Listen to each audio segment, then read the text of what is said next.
Live வரலன்னு நினைக்காதீங்க காசினி, live வந்துட்டு தான் இருக்கேன். இப்போ ஸ்டார்ட் லைவில் வர்றதில்ல காசினி. நான் வந்து பார்த்தீங்கன்னு சொல்லி சொன்னால் வீடியோ லைவில் வருவேன். என்னை வந்து வீடியோ லைவில் பாருங்கள், ஓகே? ஏன்னா இதில் வந்து பார்த்தீங்கன்னா ஷார்ட் லைவில் போட்டால் நான் காலையில் சாப்பிட்டு தூங்கிட்டேன். நம்ம நைட்டு வண்டி ஓட்டிகிட்டு வந்து காலையில் சாப்பிட்டு படுத்து தூங்கிட்டேன். வீட்டில் வந்து வெளியில் போனாங்க, அவங்க வெளியில் போயிட்டாங்க. அப்போ அதனால் அவங்க எழுப்பி விட்டு போயிட்டாங்க, கதவு மூடுறதுக்காக எழுப்பி விட்டு போயிட்டாங்க, தூக்கத்தை எழுப்பி விட்டு போயிட்டாங்க. அதனால தான் இப்போ ஒழுங்கு லைவ் போட்டுருக்கு. இனி அவங்க வர வரைக்கும் நம்ம முடிச்சிருக்கோம். முடிச்சிருந்து கதவை திறந்து விடணும்ல. பையன் காலேஜ் போயிட்டான், பாப்பா ஸ்கூலுக்கு போயிட்டாங்க. அப்போ அதனால் அவங்க எழுப்பி விட்டுட்டு அவங்க கிளைண்ட் விட்டு கிளம்பிட்டாங்க. அவங்க தெரப்பி தானே பண்ணுறாங்க, ஸ்லிமிங் தெரப்பிஸ் பண்ணுறாங்க. அப்போ அதனால் அவங்க கிளைண்ட்டு புக் பண்ணி கிளைண்ட் விட்டு போயிட்டாங்க. இனி அவங்க வரும் வரைக்கும் நம்ம வெயிட் பண்ணிகிட்டு இருக்கணும். அது இல்லாமல் வாசினி, நான் வந்து இனிமேல் ஷார்ட் லைவ் போடுறது கம்மியாக தான் இருக்கும், வீடியோ லைவ் போடுவேன். அதனால் வீடியோ லைவ் பாருங்கள், ஓகே?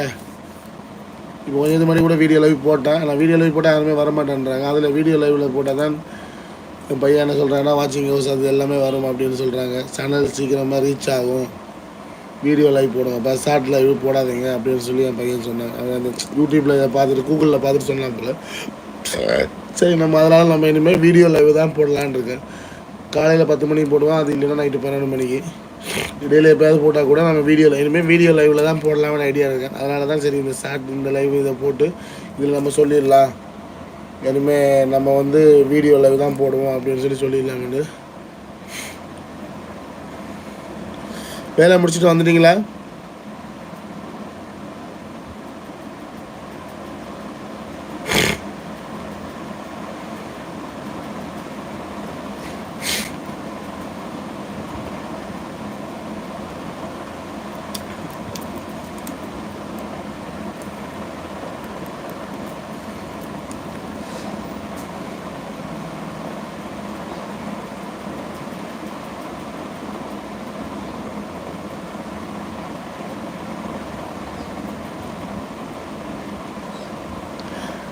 ஒரு வகையில் இங்கிலீஷ் தெரியாமல் இருக்கிறது நல்லது தான்.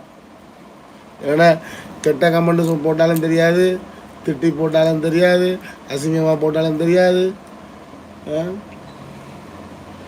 தமிழில் திட்டி போட்டாங்கன்னா அதை நம்ம பார்ப்போம், பார்த்துட்டா ஓகே அப்படின்ட்டு நமக்குள்ளேயே பார்த்துட்டு நம்ம அதை படிக்க மாட்டோம். இப்போ இங்கிலீஷில் வந்து நீங்கள் எப்படி திட்டினாலும் சரி, என்ன தான் சொன்னாலும் சரி, எது தான் பண்ணாலும் சரி, எனக்கு அதை பற்றி ஐ டோன்ட் கேர். நான் வந்து எதை பற்றி வருத்தப்படுறாலும் கிடையாது. நீங்கள் என்ன சொல்கிறீங்களோ அது உங்களை தான் சாரும். கெட்ட கமெண்ட் யாராவது போடுறீங்க, கெட்டது சொல்கிறீங்க, கெட்டது நினைக்கிறீங்க அப்படின்னு சொல்லி சொன்னால் அதை வந்து அது யார் என்ன நினைக்கிறீங்களோ அது அவங்களுக்கு தான் அது வந்து சேர முடியும், எனக்கு வராது. அதனால் நம்ம வந்து பிறருக்கு தீங்கி நினைக்கிறோம்னு சொல்லி நம்ம நினைச்சாலே அந்த தீங்கு வந்து நம்மளுக்கு தான் வரும். அவன் அழிஞ்சு போயிடுவான் அப்படின்னு நினச்சோம்னா நம்ம தான் அழிஞ்சு போவோம். அந்த மாதிரி எண்ணங்கள் நமக்கு வந்தாலே அழிஞ்சு போகிறது நம்ம தான். அதனால் நமக்கு அதை பற்றி பிரச்சனை கிடையாது. எவனா ஏதாவது விட செக் பட அப்படின்ட்டு நம்ம போயிட்டே இருக்க வேண்டியதான், பூவை துப்பிட்டு போக வேண்டியதான். இப்போ நம்ம ஒரு வழியில் போகிறோம், ஒரு வழியில் போகும்போது சேர் இருக்குது, பக்கத்தில் சைட்டில் போகலாம். சைட்டில் போகிற இடம் இருந்தும் நம்ம சேத்துக்களை தான் கால் வச்சு போவோம் அப்படின்னு சொல்லிச்சுன்னா ஒன்றும் பண்ண முடியாது. அதனால் சைட்டில் இடம் இருந்தால் நம்ம அதில் சேர் இருக்குன்னா நம்ம சைட்டில் ஒதுக்கி தான் போகணும், சரியா? அது மாதிரி தான் நம்மளுக்கு வந்து 1000 பேர் 1000 சொல்லுவாங்க, அதை பற்றி நமக்கு எந்த விதமான வருத்தமும் நமக்கு கிடையாது. நம்ம உண்டு, நம்ம வேலை உண்டு, நம்ம போயிட்டே இருக்க வேண்டியதான். சொல்கிறவங்க என்ன வேணாலும் சொல்லிட்டு போட்டோம், அதை பற்றி நம்மளுக்கு கவலையே கிடையாது. நிறைய பேர் வீடியோவில் லைக்கில் இதில் எல்லாம் அசிங்கெல்லாம் கமெண்ட் பண்ணிக்கிறாங்க. நான் அதை பற்றி எல்லாம் தமிழெல்லாம் போட்டு கமெண்ட் பண்ணிக்கிறேன். நான் அதை பற்றி வருத்தப்படையில. சொல்கிறவங்க சொல்லட்டும்ப்பா, நம்மளுக்கு ஒரு என்டர்டைன்மெண்ட் நம்ம போட்டுட்ருக்கோம், அவ்வளோதான்.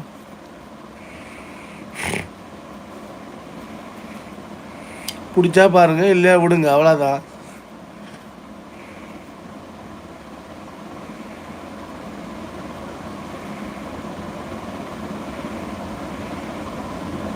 ஆசிரியர் லைனில் இருக்கீங்களா இல்லையா?